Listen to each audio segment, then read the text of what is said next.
Mercredi 27 mars 2024, espère en l'Éternel.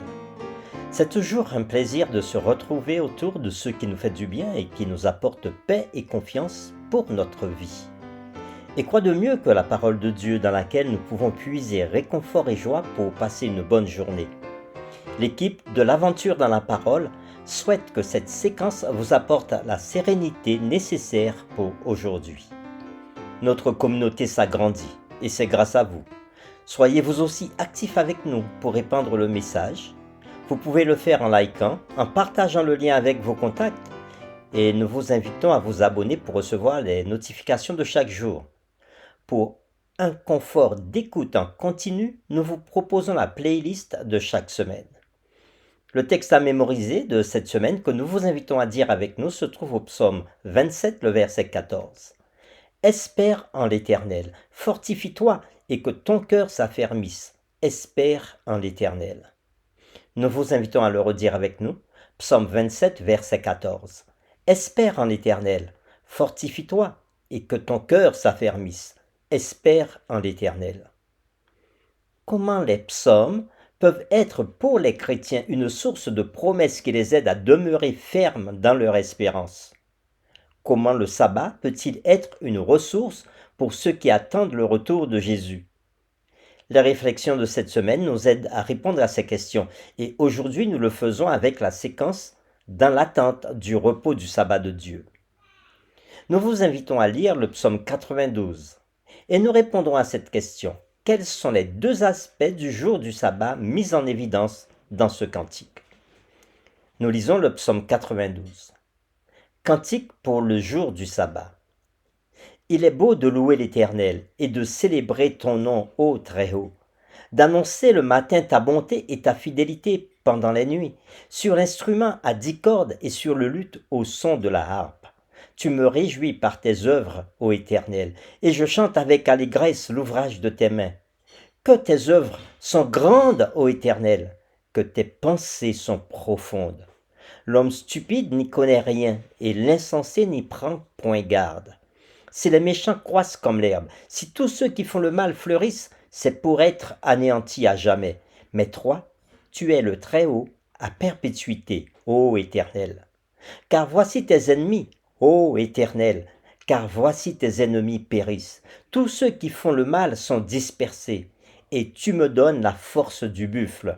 Je suis arrosé avec une huile fraîche, mon œil se plaît à contempler mes ennemis, et mon oreille à entendre mes méchants adversaires. Les justes croissent comme le palmier, ils s'élèvent comme le cèdre du Liban.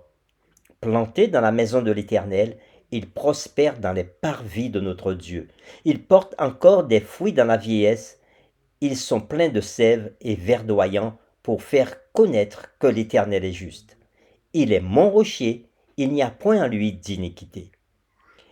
Après la lecture du psaume 92, nous répondrons à cette question. Quels sont les deux aspects du jour du sabbat mis en évidence dans ce cantique? La louange de Dieu pour les grandes œuvres de ses mains et la description des justes à l'image de l'Éden renvoient clairement à la création, le premier aspect que le sabbat commémore.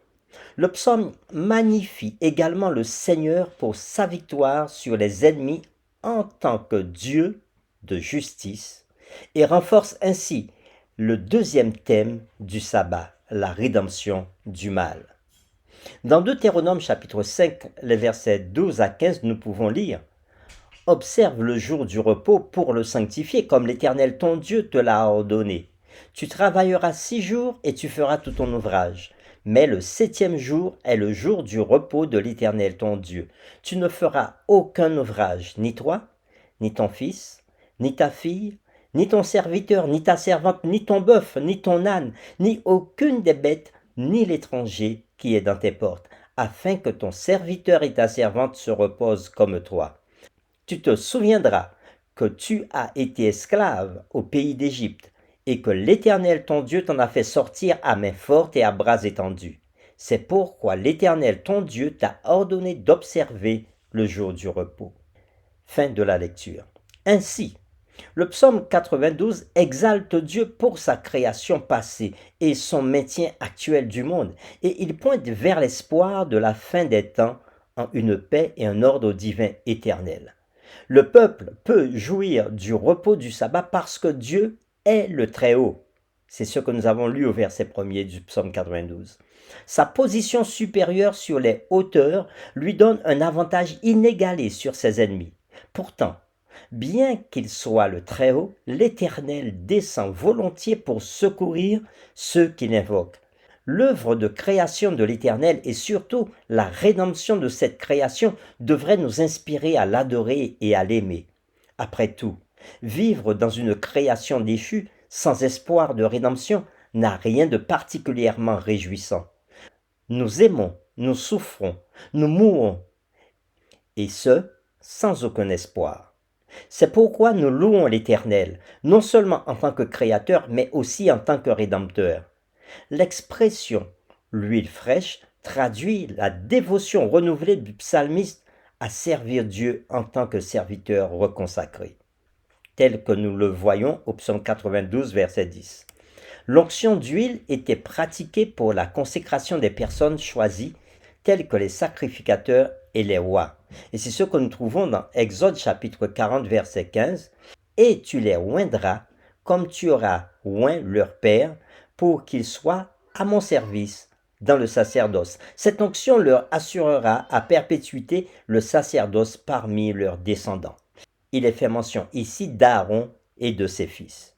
Et dans 1 Samuel chapitre 10 verset 1er, Samuel prit une fiole d'huile qu'il répandit sur la tête de Saül. Il le baisa et dit « L'Éternel ne t'a-t-il pas oint pour que tu sois le chef de son héritage ?» Fin de la lecture. Toutefois, le psalmiste avait choisi un mot hébreu inhabituel, balal, pour décrire son onction, qui ne décrit pas typiquement l'onction des serviteurs de Dieu, mais dénote le mélange de l'huile avec d'autres parties du sacrifice. L'usage unique du mot balal par le psalmiste implique qu'il souhaite se présenter à l'Éternel comme un sacrifice vivant et lui consacrer tout son être, comme Paul l'exprime dans Romains chapitre 12, le verset 1er, lorsqu'il dit « Je vous exhorte donc, frères, par les compassions de Dieu, à offrir vos corps comme un sacrifice vivant, saint et agréable à Dieu, ce qui sera de votre part un culte raisonnable. » Il n'est pas surprenant de trouver des réflexions sur la consécration dans un psaume dédié au sabbat, car le sabbat est le signe que l'Éternel sanctifie son peuple, tel qu'on le voit dans Exode chapitre 31 verset 13 qui dit « Parle aux enfants d'Israël et dis-leur, vous ne manquerez pas d'observer mes sabbats, car ce sera entre moi et vous, et parmi vos descendants, un signe auquel on connaîtra que je suis l'Éternel qui vous sanctifie. » Fin de la lecture. Les images de palmiers et de cèdres du Liban représentent le peuple de Dieu qui grandit dans la foi et dans l'appréciation réelle des desseins de l'amour merveilleux de Dieu. Le sabbat est le signe de l'alliance éternelle du Seigneur avec son peuple. Et Ézéchiel nous dit dans Ézéchiel chapitre 20 verset 20 « Sanctifiez mes sabbats et qu'ils soient entre moi et vous un signe auquel on connaisse que je suis l'Éternel, votre Dieu. » Fin de la lecture. Le repos du sabbat est donc essentiel pour le peuple de Dieu, car il lui permet d'attendre avec confiance, afin que l'Éternel accomplisse toutes les promesses de son alliance. Pour terminer, nous vous invitons à relire chez vous le psaume 92. Réfléchissez sur cette question. Quelle grande espérance avons-nous dans ce psaume et comment pouvons-nous, dès aujourd'hui, trouver du réconfort dans ce qu'il dit? Nous vous invitons à prier avec nous. Seigneur éternel, nous te bénissons et nous te louons pour le sabbat que tu nous donnes.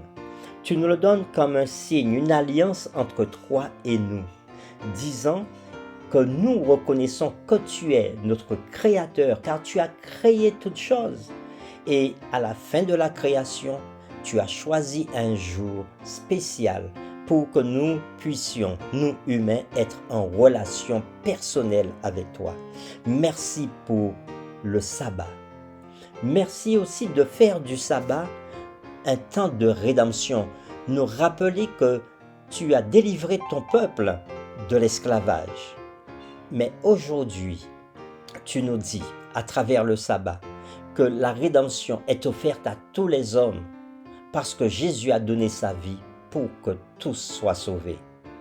Alors Seigneur, aide-nous chaque sabbat à nous rappeler de ces deux éléments importants, la création et la rédemption, faisant de nous tes enfants, non seulement pour un jour, mais pour l'éternité. Nous t'avons prié au nom de Jésus. Amen.